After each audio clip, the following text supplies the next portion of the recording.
बिस्मिल्लाहिर्रहमानिर्रहीम। नाज़रीन अस्सलाम वालेकुम, मैं हूँ इमरान वसीम।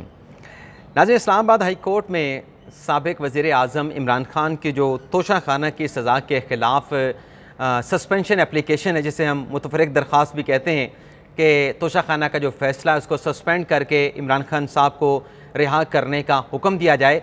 इस दरख्वास्त के ऊपर जो आमिर फ़ारूक साहब ने अदालती कार्रवाई के आगाज़ में एक फ़ैसले का इंदिया दिया, वो फ़ैसला क्या है और फिर आज की अदालती कार्रवाई क्या रही, और दौरान समाअत जो इमरान खान साहब के वकील हैं लतीफ़ खोसा साहब और अमजद परवेज़ साहब क्यों एक दूसरे के आमने सामने आ गए, ये सारी डिटेल इस प्रोग्राम में आपके साथ हम शेयर करने जा रहे हैं। लेकिन इस बड़ी खबर की, इस अदालती कार्रवाई की जो डिटेल हैं वो शेयर करने से पहले नाज़रीन दो बड़ी अहम खबरें हैं, उनकी तफसीलात मैं आपके साथ शेयर करना चाहूँगा। एक तो नाज़रीन आज जो ATC अदालत में समाअत हुई, दो अहम केसेस की ज़मानतों से मुतल्लिक़ केसेस थे। एक ज़ैनब अली मज़ारी का मुकदमा था, इसके अलावा अली वज़ीर की ज़मानत की दरख्वास्त थी। इन दोनों ज़मानत एप्लीकेशन के ऊपर समाअत करते हुए जज साहब ने 30-30 हज़ार के मुचलकों के एवज़ ईमान मज़ारी और अली वज़ीर को रिहा करने का हुक्म सादिर फरमाया था। तो ईमान ज़ैनब मज़ारी को अभी जब मैं ये व्लॉग रिकॉर्ड करने लगा तो ये रिपोर्ट्स किया गया है और कुछ वीडियो क्लिप्स भी मंजर आम पे आए हैं, जिसमें ये देखा गया और ये रिपोर्ट किया गया कि जैसे ईमान ज़ैनब मज़ारी को रिहा किया गया, इस रिहाई के बाद उन्हें थाना बाराकू के हदूद में जो थाना है इस्लामाबाद का, वहाँ पे एक और FIR में जो है वो ईमान ज़ैनब मज़ारी को जो है वो गिरफ़्तार कर लिया गया, दोबारा से हिरासत में ले लिया गया। यानी जो अदालत ने फ़ैसला दिया था कि उस पर्टिकुलर केस में रिहा किया जाए ईमान ज़ैनब मज़ारी को, उसमें तो अदालती ऑर्डर को कंप्लाई विद कर दिया गया, लेकिन एक और FIR में जो कि बाराकू थाने में दर्ज की गई, उसमें ईमान ज़ैनब मज़ारी को दोबारा से गिरफ़्तार कर लिया गया है। इसी तरीके से नाज़रीन जब इस्लामाबाद हाई कोर्ट में साबिक़ वज़ीर आज़म इमरान खान की बेल एप्लीकेशन के ऊपर, बल्कि कन्विक्शन की सस्पेंशन की एप्लीकेशन के ऊपर जो समाअत चल रही है, इस दौरान नाज़रीन ये डेवलपमेंट सामने आई है, ये पेशर सामने आई है कि जो इमरान खान साहब के खिलाफ FIA में साइफ़र का मुकदमा, साइफ़र की गुमशुदगी का जो मुकदमा दर्ज किया गया है, उसमें जो FIA की टीम है वो अटक जेल पहुंच चुकी है। और यहाँ पे आपको ये भी बता दें कि आज जो शाह महमूद कुरैशी साहब हैं, जिन्हें पहले ही FIA जो है वो साइफ़र केस में गिरफ़्तार कर चुका है, उन्हें आज अदालत में पेश किया गया अबुल हसनात साहब की अदालत में, और उनका 2 रोज़ा जिस्मानी रिमांड की इस्तदाद जो है वो मंजूर कर ली गई है। 2 दिन का जिस्मानी रिमांड जो है वो अदालत की जानिब से दे दिया गया है। लेकिन ये जो इमरान खान साहब की गिरफ्तारी का मामला है, इसमें यह रिपोर्ट किया गया है कि FIA की साइफ़र के केस में गिरफ्तारी के लिए जो है इमरान खान साहब की गिरफ्तारी के लिए टीम जो है वो अटक जेल पहुंची है। अटक जेल में जो है FIA की तफ्तीशी टीम इस्लामाबाद हाई कोर्ट के फैसले का इंतज़ार कर रही है। और जो रिपोर्ट किया गया है, अटक जेल में अगर इमरान खान साहब इस्लामाबाद हाई कोर्ट पे ज़मानत पे रिहा होते हैं या जो उनकी जो कन्विक्शन है वो सस्पेंड होती है, तो उसके बाद इमरान खान साहब की इस केस में गिरफ्तारी डाल दी जाएगी और इमरान खान साहब को अटक जेल में ही रखा जाएगा, उनको रिहा नहीं किया जाएगा। तो ये 2 बड़ी खबरें मैं आपके साथ इस अपने एक्चुअल जो वीडियो लॉग है उसके आगाज़ में आपके साथ शेयर करना चाह रहा था। अब आ जाते हैं जो अदालती प्रोसीडिंग हुई, इसके आगाज़ में आमिर फ़ारूक साहब ने किस किस्म के फैसले का इंदिया दिया है। नाज़रीन, 12:45 का आज इस अदालती कार्रवाई का वक्त दिया गया था और एग्जैक्टली 12:45 पे अदालती कार्रवाई का आगाज़ हो गया। आमिर फ़ारूक साहब आए, जस्टिस आमिर फ़ारूक साहब, उनके साथ तारिक महमूद जहांगीरी साहब। लेकिन जो हैरानकुन बात थी, लतीफ़ खोसा साहब जो पिछली समाअत पे अदालती कार्रवाई का बाइकआउट करके गए थे, वॉकआउट करके गए थे, आज वो 1 घंटा पहले ही, यानी 12:45 बजे अदालती कार्रवाई का आगाज़ होना था, तो वो 12:15 बजे कमरा अदालत में मौजूद थे। इसी तरीके से अमजद परवेज़ साहब जो कि इलेक्शन कमीशन के वकील हैं, वो भी 1 घंटा पहले अदालती कार्रवाई शुरू होने से पहले कमरा अदालत में मौजूद थे। और इसी दौरान जब भी बेंच नहीं आया था, हमारी बैरिस्टर गौर जो कि खान साहब की लीगल टीम के रुकन है, उनसे साथ हमारी कुछ बहस हुई, कुछ बातें हुई।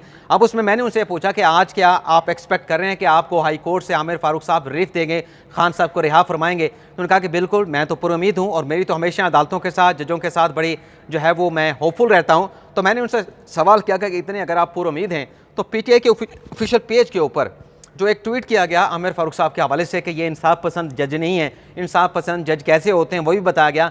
तो वो ट्वीट क्या आपने करवाया था, उसके साथ आप इत्तफाक करते हैं?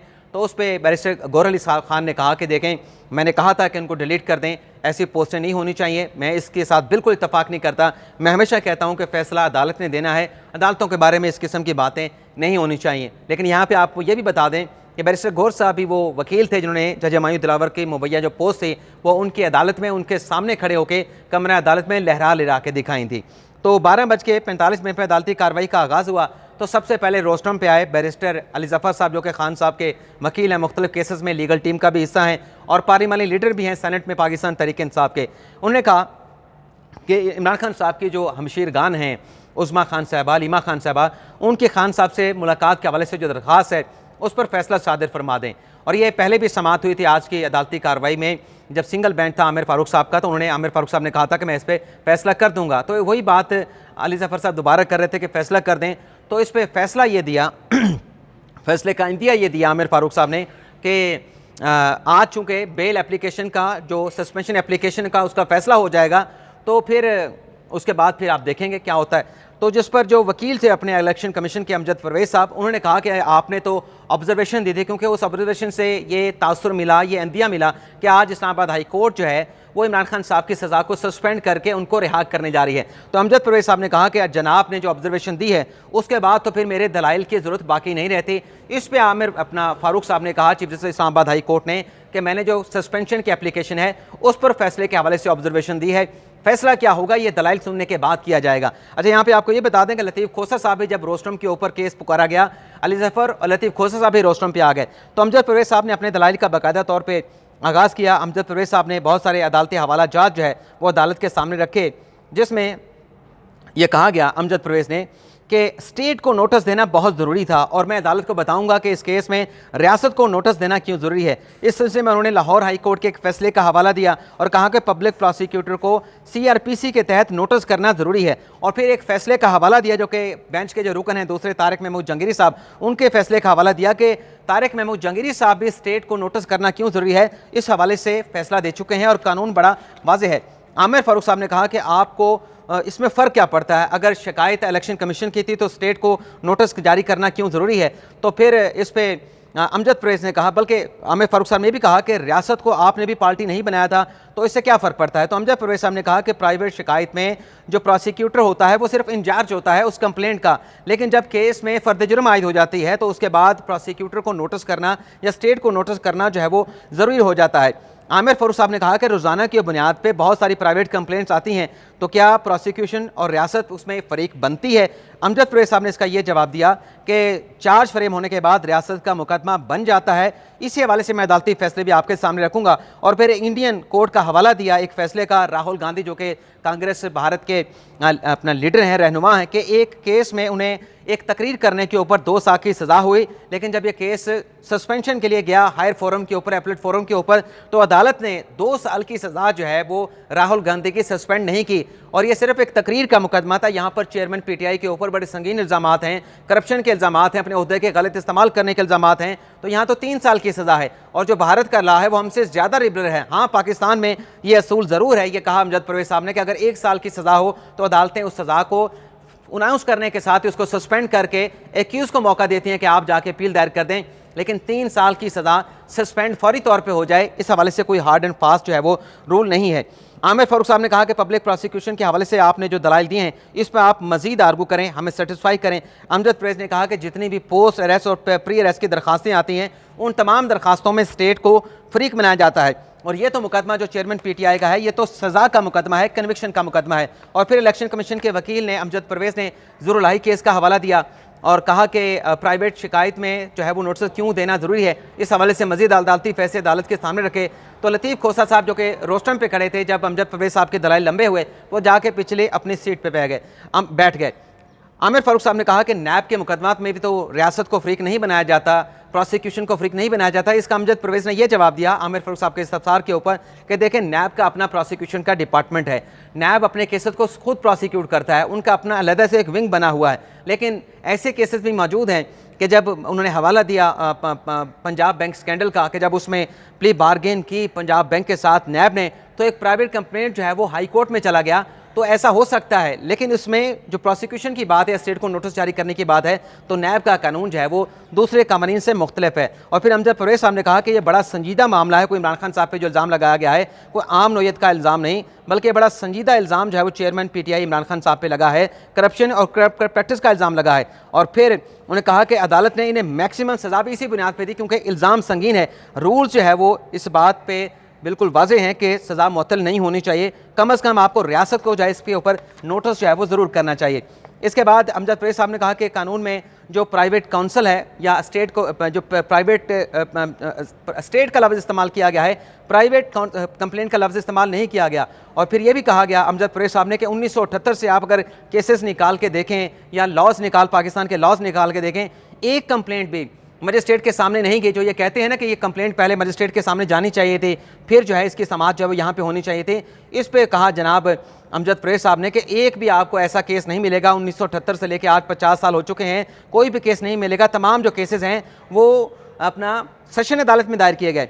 आमिर फारूक साहब ने कहा कि मजिस्ट्रेट का फिर काम क्या होता है, क्या सिर्फ उन्होंने एप्लीकेशन को एवेलुएट करना होता है, जिस पर अमजद परवेज़ ने कहा कि बस इतनी सी बात है, इससे ज़्यादा कुछ नहीं होता। और फिर भी कहा कि ये कोई नया बनाया हुआ कानून नहीं है, मैं किसी नए कानून का हवाला नहीं दे रहा। इस दौरान जब ये अमजद परवेज़ साहब दलाइल दे रहे थे, नाज़रीन जो वकील है खान साहब के, लतीफ़ खोसा साहब, सलमान अकबर साहब आपस में मुशावरत भी करते रहे और जो कानूनी नुकात उठा रहे थे अमजद परवेज़ साहब, उस हवाले से जो अदालतें थे, जो अपने मुतल्लिका जो सेक्शंस हैं वो भी निकाल के जो है वो पढ़ते रहे। इसके बाद अमजद परवेज़ ने कहा कि मैं एक आइनी इदारे का वकील हूँ, दुरुस्त फोरम के दलील जो है यहाँ पे नहीं दी गई कि जो नीचे सेशन अदालत में केस चला वो फोरम दुरुस्त नहीं था। ये बात बिल्कुल गलत है। क्या कानून साजों को कानून बनाते हुए ये नहीं पता था कि कॉग्निजेंस का मतलब क्या होता है? यहाँ पे फिर जब दलाइल दिए तकरीबन कोई 1.25 घंटे के, तो फिर अमजद परवेज़ साहब ने कहा कि अदालती कार्रवाई में वक्फा कर दें, मैं थक गया हूँ, मैंने मेडिसिन भी लेनी है। तो अदालती कार्रवाई में कोई 15 मिनट का वक्फा किया गया। 2:04 पे दोबारा तकरीबन कोई 2:32 पे अदालती कार्रवाई का आगाज़ हुआ। इस दौरान अमजद परवेज़ ने हमसे ये ज़रूर कहा कि अभी मैंने एक कानूनी नुक्ते पे दलाइल दिए हैं। लतीफ़ खोसा साहब ने 6 कानूनी नुकात अदालत के सामने उठाए थे, मैंने एक लतीफ़ खोसा के कानूनी नुक्ते को काउंटर किया है। 5 नुकात के ऊपर मैंने अभी दलाइल देना मेरे बाकी हैं। तो जब दोबारा अदालती कार्रवाई का आगाज़ हुआ तो लतीफ़ खोसा साहब, क्योंकि अमजद परवेज़ ने कहा कि मैंने बाकी 5 दलाइल अपना नुकात के ऊपर दलाइल देने हैं, तो लतीफ़ खोसा साहब रोस्टम पे आए और उन्होंने कहा कि ये 2 घंटे पिछले मरतबा इन्होंने लिए थे, 1 घंटा इन्होंने फिर ले लिया, नवाज शरीफ की ज़मानत के केस का हवाला दिया। तो आमिर फारूक साहब ने कहा अमजद परवेज़ साहब से कि ये जो अपने जनाब कह रहे हैं लतीफ़ खोसा साहब, ये आपसे ये कह रहे हैं कि अपने दलाइल को मुख्तसर रखें। अमजद परवेज़ ने कहा कि मैं कोई नया यहाँ पे जो है वो सेक्शन नहीं पढ़ रहा। मशक़ सितम जो है वो कहा अमजद परवेज़ ने कि इन्होंने हुमायूं दिलावर साहब को, जो कि जज हैं जिन्होंने इमरान खान साहब के खिलाफ फैसला दिया, उन्हें मशक़ जो है वो सितम बना दिया है। इलेक्शन कमीशन को इन्होंने टारगेट किया है। जितने निकात आपके सामने लतीफ़ खोसा ने उठाए हैं उनका मैंने जवाब तो देना है। और फिर अमजद परवेज़ ने कहा क्या कहा जाता है कि पहला मुकदमा है कि जिसमें डिफेंस के गवाहान जो है वो पेश करने का मौका नहीं दिया गया। ये कोई पहला मुकदमा नहीं, ऐसे बहुत सारे केसेस हैं जब वहाँ पे लैतो लाल से काम लिया गया तो अदालत ने उस केस का फैसला सुना दिया। आमिर फारूक साहब ने कहा कि आप इस तरफ ना जाएं, जज साहब के हवाले से ये क्या कहते हैं, इस तरफ ना जाएं। और फिर अमजद परवेज़ ने कहा कि इलेक्शन कमीशन के फैसले में अहकामात दिए गए हैं। जो इनका एक नुक्ता है कि इलेक्शन कमीशन के सेक्रेटरी ने कंप्लेंट फाइल की, इलेक्शन कमीशन के ऑर्डर नहीं थे। तो अमजद परवेज़ ने खान साहब की नाअहली का फैसला इलेक्शन कमीशन का, उसका हवाला दिया कि उसमें 5 रुकनी बेंच के, इलेक्शन कमीशन के 5 रुकनी बेंच ने इलेक्शन कमीशन को डायरेक्ट किया, इलेक्शन कमीशन के ऑफिस को डायरेक्ट किया कि आप इमरान खान के खिलाफ करप्शन और करप्ट प्रैक्टिस की जो है वो कंप्लेंट लॉन्च करें। आमिर फारूक साहब ने पूछा कि उस फैसले में सेक्रेटरी का लफ्ज़ तो नहीं था, उसमें तो ऑफिस का लफ्ज़ था, जिसमें अमजद परवेज़ साहब ने कहा कि अमजद परवेज़ साहब ने कादर बख्श इसका हवाला दिया और कहा कि जो सेक्रेटरी होता है वो इलेक्शन कमीशन का इंतज़ामी तौर पर सरबराह भी होता है। और फिर 1 मिनट नाज़रीन, ये क्या हो गया? हाँ जी, इलेक्शन कमीशन के वकील से चीफ जस्टिस ने इस्तफसार किया, अब मजीद कितने नुकात पर आपके दलाइल देना बाकी हैं? अमजद परवेज़ ने कहा कि हक़ दिफा और 4 माह में कंप्लेंट दायर करने के नुकात पर दलाइल देने हैं। वावेला किया जा रहा है कि ट्रायल कोर्ट के जज ने हाई कोर्ट के ऑर्डर की खिलाफ वर्जी की है। मैं बताऊंगा कि ट्रायल कोर्ट ने हाई कोर्ट के अहकामात की खिलाफ वर्जी नहीं की। हाई कोर्ट ने हदायत की कि मुलज़म के वकील अदालत में पेश होकर दलाइल दें। अमजद परवेज़ ने कहा कि मेरे दलाइल आज मुकम्मल ना हो पाने की एक वजह है। आमिर फारूक साहब ने कहा कि नहीं, आज ही अपने दलाइल को मुकम्मल करें। अमजद परवेज़ ने कहा कि ख्वाजा हारिस का बयान हल्फी इस अदालत के सामने पेश किया गया है, मुझे बयान हल्फी की तस्दीक़शुदा कॉपी नहीं मिल सकी। फिर अमजद परवेज़ ने कहा कि मैं किसी के वकील के बयान हल्फी के जवाब में हल्फिया बयान देने वाला आखिरी शख्स हूँगा। इसके बाद नाज़रीन एक और भी चीज़ है, इलेक्शन कमीशन के वकील से चीफ जस्टिस ने कहा कि इलेक्शन कमीशन के ऑफिस को ऑर्डर किया गया, सेक्रेटरी के अलावा और भी कोई कंप्लेंट दायर क्या कर सकता है? क्या इलेक्शन कमीशन का डीजी ला भी ये कंप्लेंट दायर नहीं कर सकता था? अमजद परवेज़ ने कहा कि सेक्रेटरी इलेक्शन कमीशन का एडमिनिस्ट्रेटिव इंतजामी सरबराह होता है। चीफ जस्टिस ने कहा कि हाई कोर्ट और सुप्रीम कोर्ट के इंतजामी मामला रजिस्ट्रार चलाते हैं। चीफ जस्टिस क्या रजिस्ट्रार का कोई कार्रवाई करने का कहेगा या ऑफिस को कहेगा? वकील इलेक्शन कमीशन ने कहा कि चीफ जस्टिस रजिस्ट्रार को कहें या ऑफिस को, दोनों ही दुरुस्त होंगे। तो ये अदालती कार्रवाई जो वहाँ पर हुई, इसके बाद एक और भी चंक है। अमजद परवेज़ ने कहा कि ट्रायल कोर्ट ने चेयरमैन पीटीआई के गवाहों को गैर मुतल्लका करार दिया। चेयरमैन पीटीआई के खिलाफ ये केस गलत डिक्लेरेशन का है। क्या इलेक्शन कमीशन जमा कराए गए सासों की तफसीलात पब्लिक दस्तावेज होता है? ये चीफ जस्टिस ने इस्तफसार किया। तो अब तक की जो अदालती कार्रवाई है उसमें तो आमिर फारूक साहब ने, जैसा कि इलेक्शन कमीशन के वकील ने वक्त मांगा कि वक्त दिया जाए, कल भी मेरे दलाइल जा सकते हैं, अभी तक तो आमिर फारूक साहब ने कहा है कि आप अपने दलाइल को मुकम्मल करें। और ये भी ऑब्जर्वेशन ये रूलिंग भी दे दी आमिर फारूक साहब ने कि हम इस दरख्वास्त के ऊपर आज फैसला करेंगे। मजीद जो डेवलपमेंट होगी अदालती कार्रवाई के हवाले से, उसकी डिटेल फिर अगले व्लॉग में आपके साथ शेयर करेंगे। फिलहाल इजाज़त चाहते हैं, अल्लाह हाफिज़।